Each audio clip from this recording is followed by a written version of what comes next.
is ready. Mike is ready. I'm ready.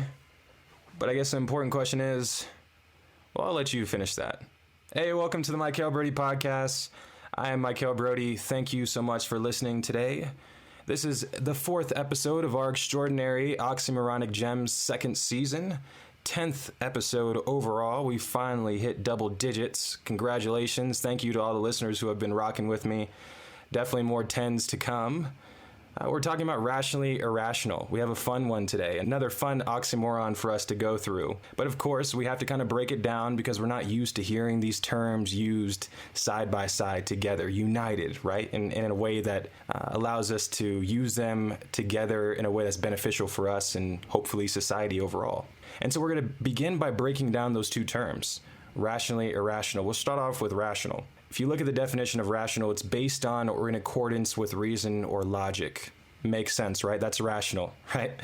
Then you look at irrational. The definition for irrational is lacking usual or normal mental clarity or coherence. And if you've been listening to this podcast for some time, you know the two words I just did not like at all from that sentence. Usual and normal. Usual and normal. And so when you look at that definition, you're being irrational when you're lacking usual or normal mental clarity. You're being irrational when you're deviating from the norm. And what is the goal for this podcast? What is the goal for my life? It's to redefine normal. I have this belief that we don't know what we don't know, right? The best is yet to come. We haven't been exposed to everything in normal. Normal and usual isn't everything, yet it's only what we've been exposed to at this time. If you're not being irrational, you have to ask yourself, can you ever dream beyond normal? No, because by definition, you are confined to being normal. And so I wanted to talk about that and talk about how I use being irrational in my life and what's my reason for it, though. You see that the title of the podcast is Rationally Irrational. And so what's my reason for being irrational, you may ask? Well, it's quite simple. It's rooted in the fact that, I want to consistently bet on myself. I can do anything I set my mind to. That's not common. That's not normal, especially at the level I do it at. But I'm excited because I said something on my Instagram the other day. I said, if I hope that I exemplify each and every day what it means to love yourself at the highest level, what it means to consistently bet on yourself and what that can do, not just for you, but for the world. I have that belief for you too. I believe that you have a reason as well. That you're not confined, you're not supposed to be confined to normal, but rather you should be irrational in some sense. We should be able to push boundaries. We should be able to explore. And today, my friends, I'm joined by someone who has been quite irrational in her life. Chance the Rapper voice, and we back.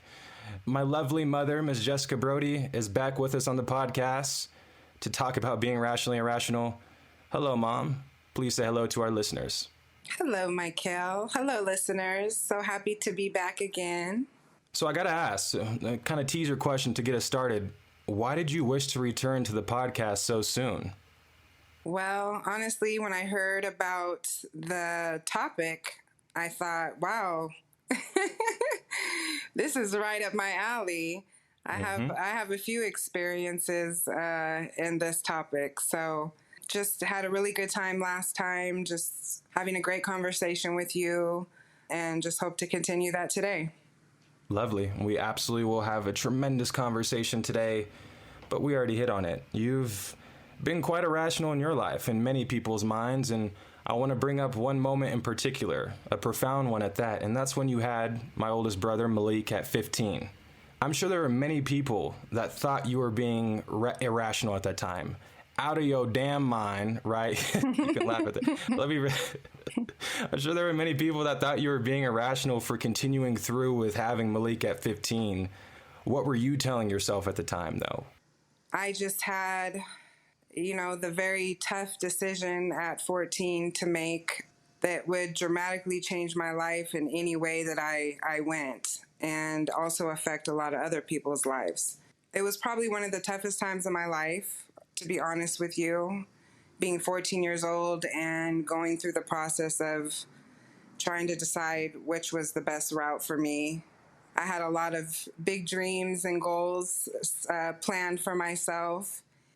I guess it pretty much came down to my pastor coming to me one day and saying, just remember the easy way is not always the right way. And for some reason, when he said that to me, it was like God speaking to me. At that very moment, I realized that I was going to do what some people thought was the impossible. And that was to be the best damn mom I could possibly be. I knew I had the support for it. I have an amazing mom and dad, brothers that love me dearly. Like I said, my pastor, his wife, shout out to them because they are amazing people. It ended up being the best decision I ever made. With all the doubters and all the people that I guess would say I felt looked down on me for making that decision. I don't know. I just knew that this was a time to be irrational. And so what that pastor told you was obviously very powerful for you, but I know it probably grew over time. What other thoughts were, spinning around your mind? Maybe it even grew from that initial seed that the pastor planted. God has a plan for this. For this time, for this situation. I just believed from the very beginning that God put me in this situation for a reason. Keep in mind, before I got pregnant, I used to babysit a lot. And I did not like kids. I didn't want kids. I didn't really like kids. I was very selfish at the age of 14. I had so many things I wanted to go do, but God just was speaking to me. I had to follow that voice. Lovely. Were there times, though, where maybe the irrational nature of your behavior got to you? Well, yeah, because being a single mom is very tough. And when you're trying to go to high school at the same time and work, there was times where I was like, wow, what did I get myself into? This is way more than what I thought it was going to be. But again, it really did come down to my support system. I could not have done it without my family.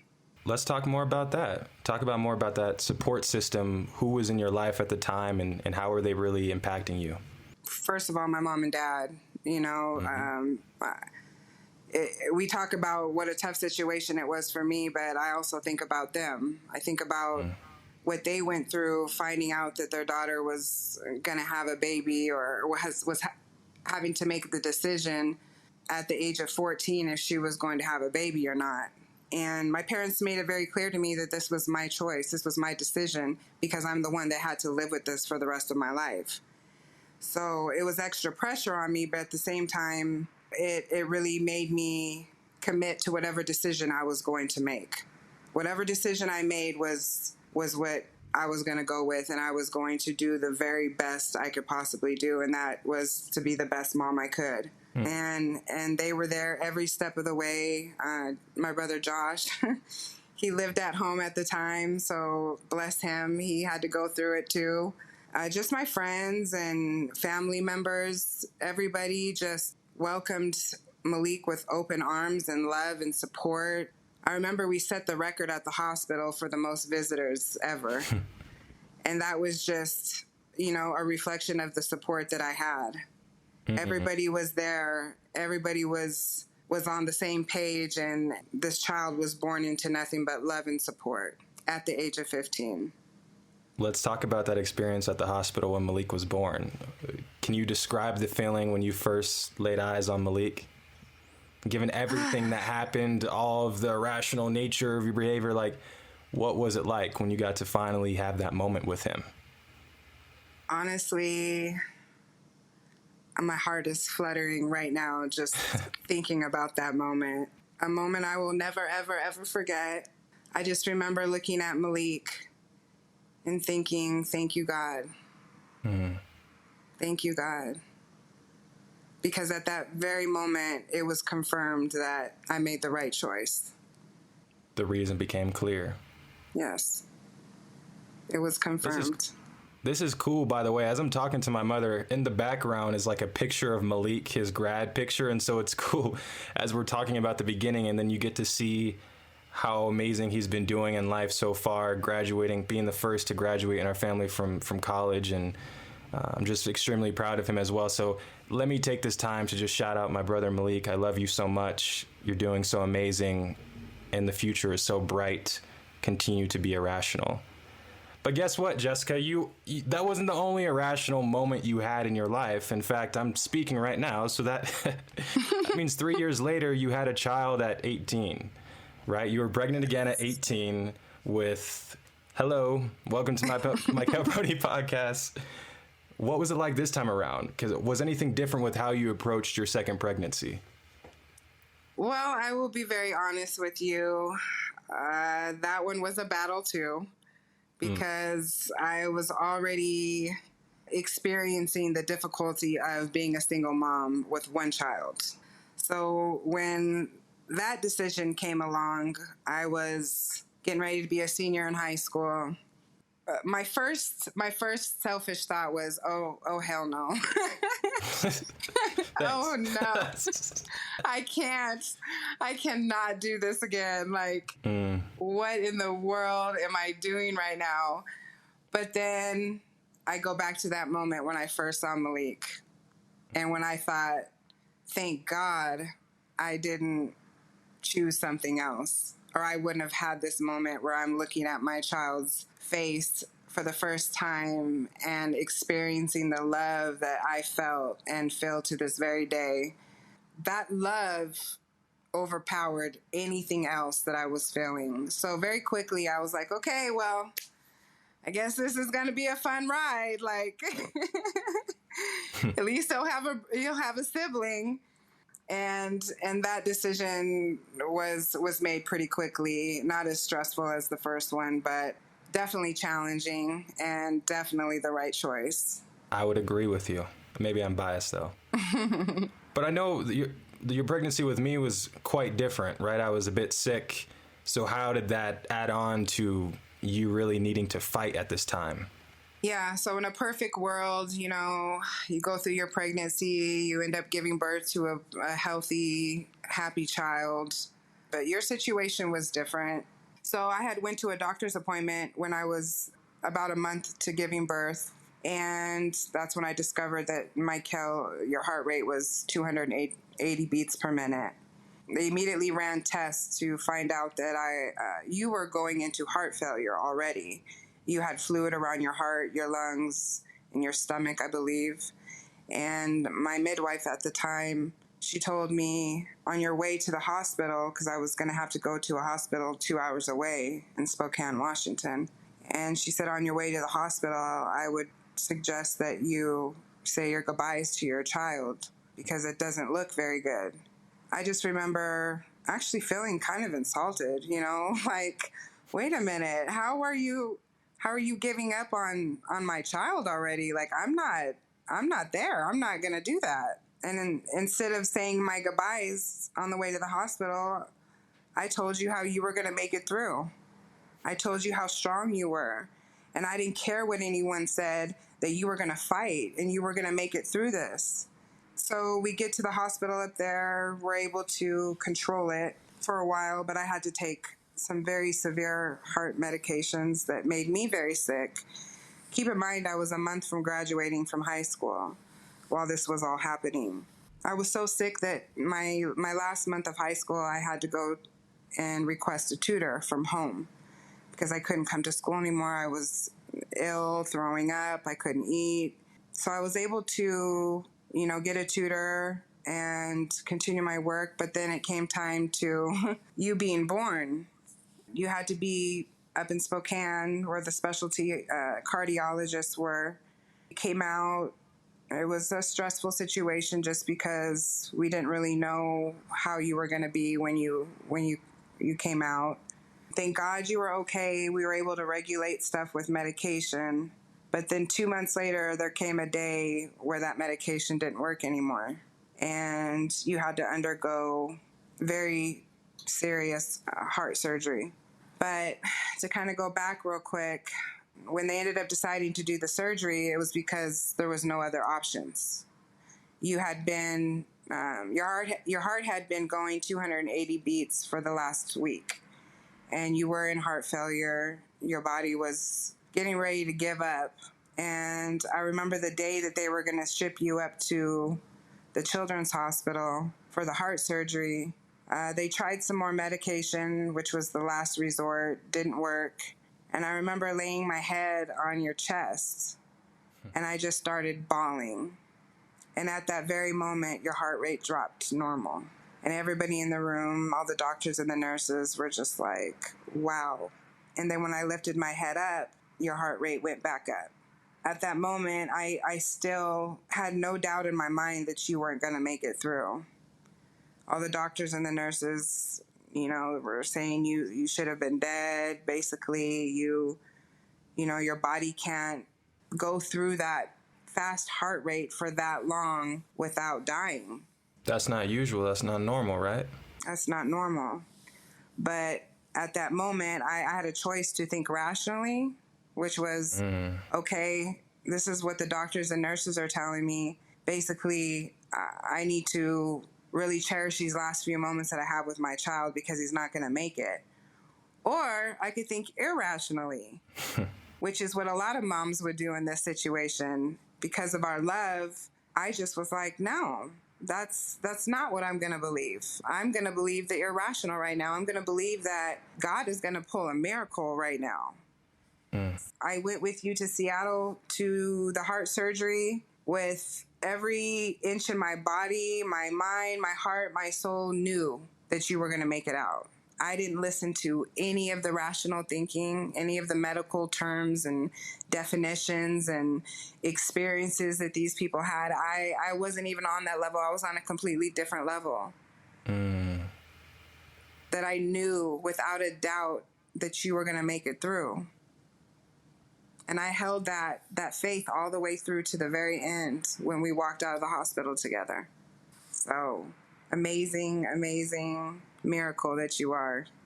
I'm blessed, and I wouldn't be here today without your belief. Even at a time when everyone else thought you were being completely irrational.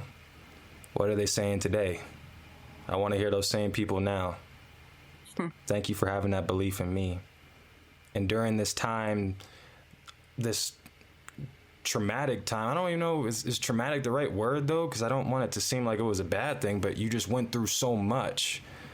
This time of growth for you, perhaps, is a better term to use. From having Malik at 15, with that being so irrational, and everyone against you, and then having me at 18, and then not just having me, deciding to go through with it, to have 2 kids before you graduated high school, but then to have the faith that I can achieve the impossible, something that hasn't really been done before, at least from their understanding. Thank you. What did you learn? What are some of the other things that you learned during this time, those profound lessons? Well, I just learned to really have faith in what I believe. Your words and your thoughts are powerful. Just over time, I just kept telling myself, there's a reason for this situation. There's a reason for all of this. God has a plan so much bigger than what I can see and what I can even imagine. Every day, being with you guys, it just was like God was just showing me and proving to me over and over that I made the right choice. At a very young age, I believed that something was very special about you and your brother. There was something, I know a lot of moms, or probably most all moms will say this about their kids, but they're like, here they go again. my feelings were like deep. They were they were there before I even saw any results. I just knew when I had Malik, okay, there's this is a king. This is a leader. Yeah. I don't know what this guy is going to do in his life, but he is going to be amazing. I was thinking about that before Malik was ever even born. So then I go and I have you. And then you end up surviving something that if we were on a rational level, something you should have never even survived. Okay, God really spared his life for a reason. So here we go again. You know what it also tells me? Oh, I'm sorry. No, I was going to say there is clearly a reason and a purpose for this. And sometimes that reason is bigger than us in that current moment. Yes. Think about the reason now is very clear to you, is maybe even clear to the listeners when they're hearing my voice, when they maybe get to see some of the accomplishments Malik's doing. I know all of the workers over there at ITS know how much he's killing it over there. Shout out ITS Logistics. But sometimes that reason is just bigger than us at that moment. When you got pregnant at 15, when you were pregnant at 14 and had him at 15, that was unfathomable to them. The reason was bigger than them. It was probably even bigger than you at that time. Yeah. But now it's so clear. So Yes. I wonder, this idea of patience too. How do you feel about that? Like, how does patience tie into being irrational? Like, how does it assist in us being irrational, maybe even? Well, patience, because, when you're irrational, your thoughts are not normal. Facts. Literally, by definition.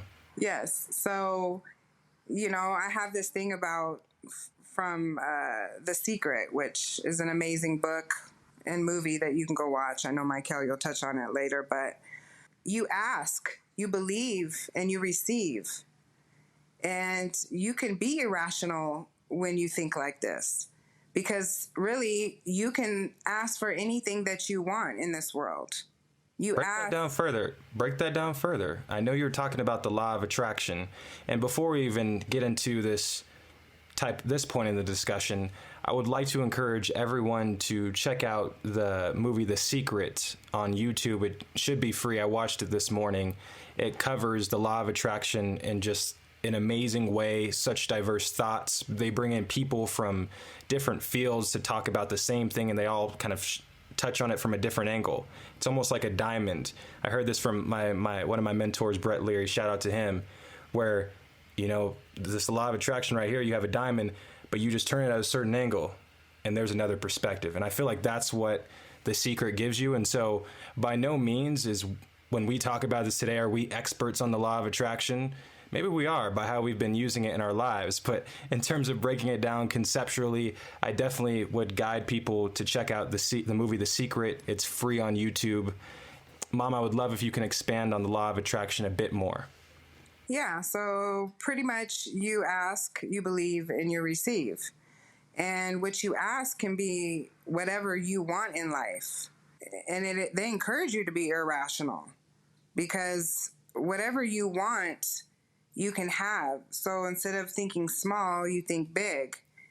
And then you believe with everything inside of you that you're going to receive it. And then you sit back and you wait to receive what you ask for.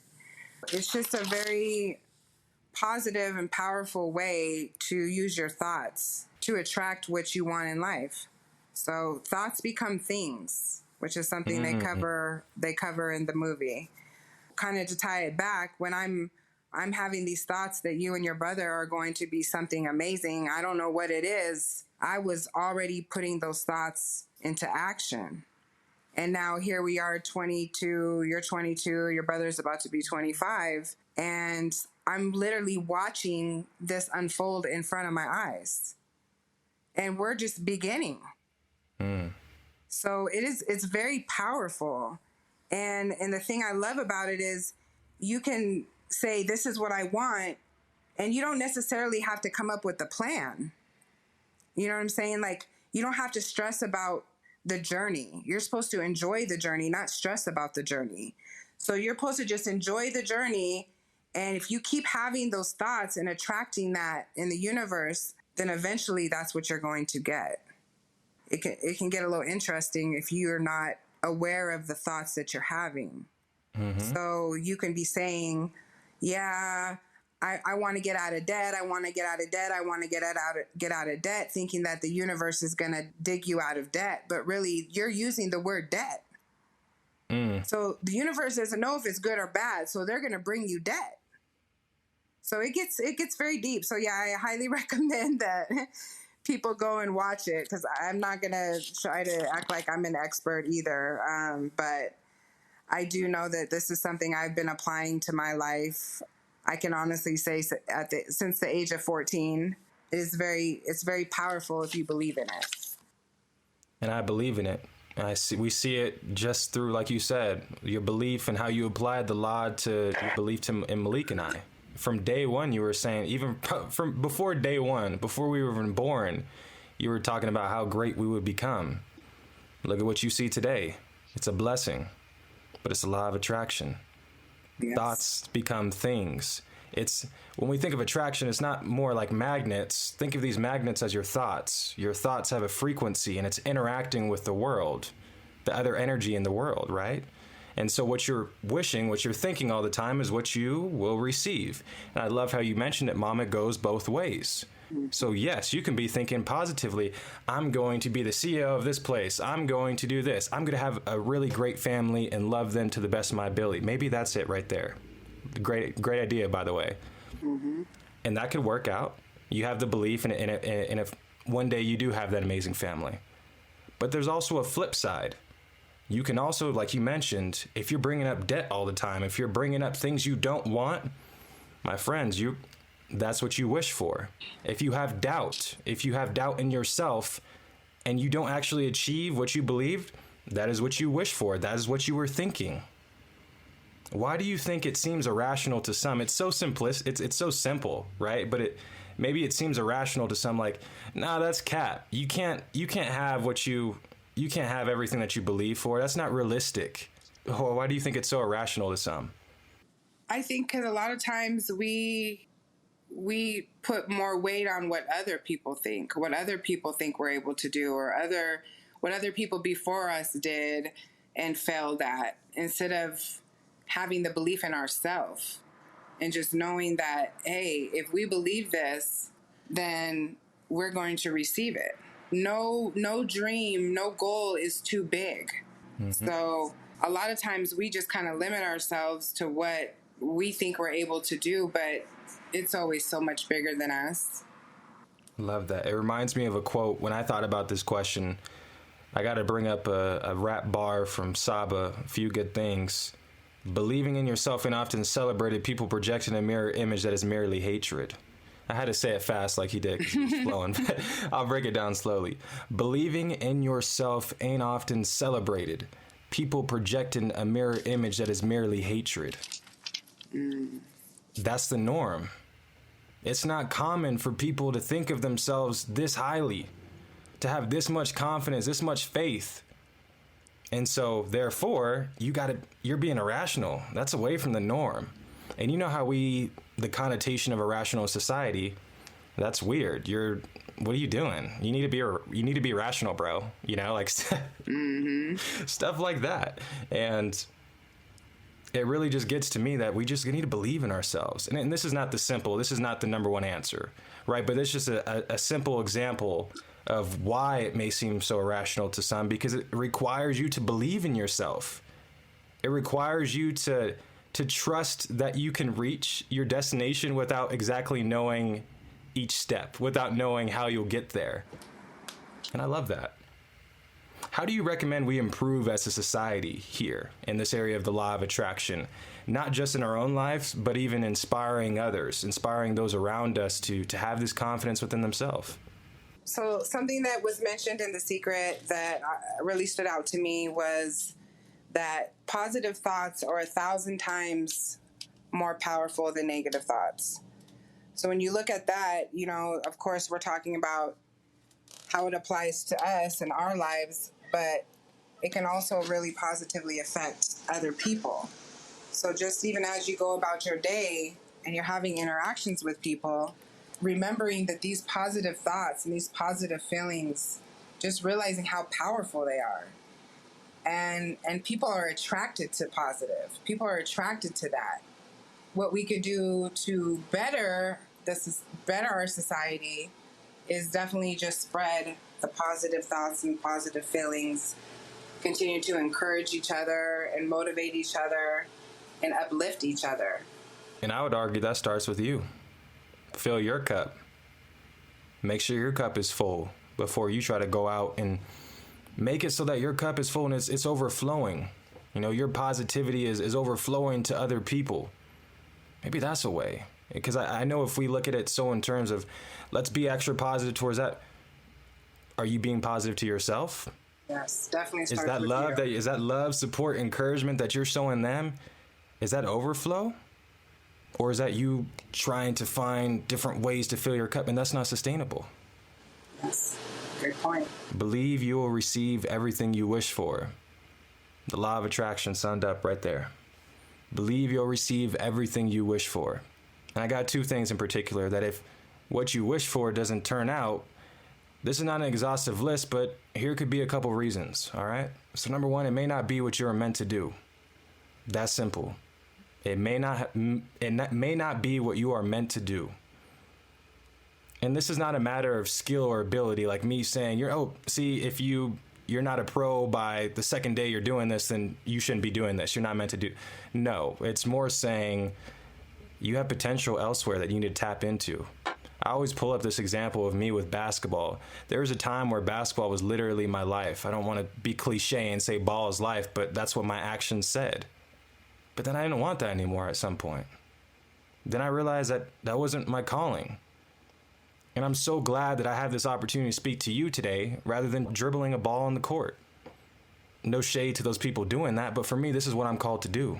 This is what I need to be. This is exactly the place I need to be at this time. The second reason, your doubt weighed more than your belief. You had belief. You believed that you could do it, but at the same time, every time you believed, there was someone on the other shoulder, right? Just telling you all these doubts, all the reasons why I don't think this is going to work out. It's not realistic. It's not rational. Maybe you fed into those too much. So never just give up because something doesn't work out the way it's supposed to.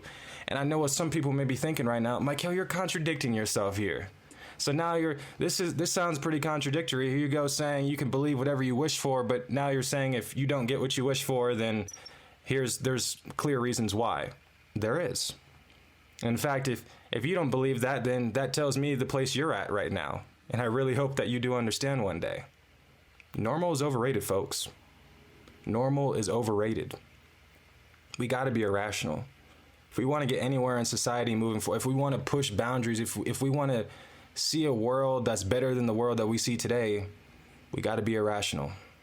The reason I feel like normal is overrated too is because it often lacks reality. And some people may say reality and normal is the same thing.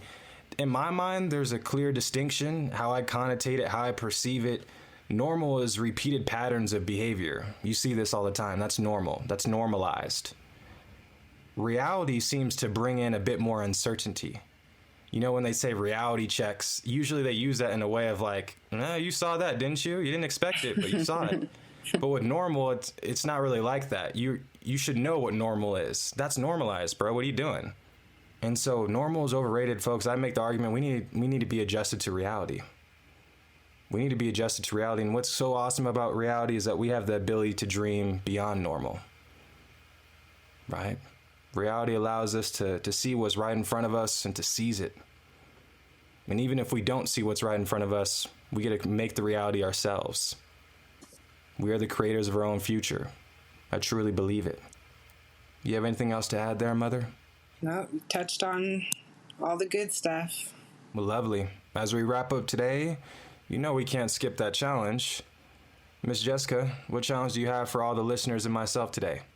The challenge that I would have is, as you go throughout your day, if you find yourself in moments where you're having negative thoughts or you just don't feel good, your feelings are not in a positive direction, then I encourage you to find a way to change that to a positive feeling or a positive thought.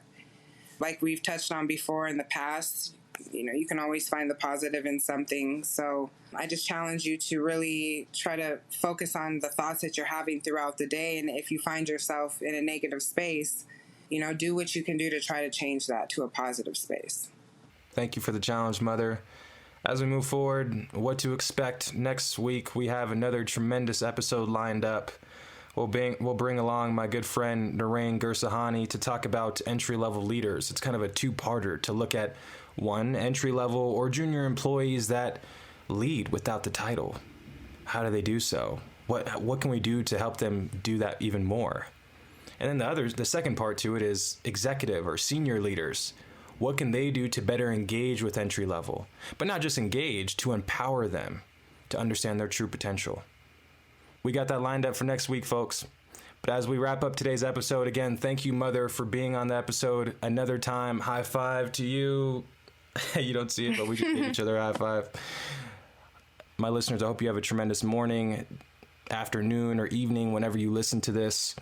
Thank you for your time. Thank you for being open-minded. Thank you for the notes you might have took during it. But I also like to give a thank you for your feedback. I hope to hear your feedback on some of the things you took away from this episode, or even things you would add on to what we said. How can we learn from you even further? Again, Mom and I here on this episode, we're not the only ones who should be speaking on this matter. We would love to hear your voice as well. Thank you for listening. Have an extraordinary day. Let's hit the music.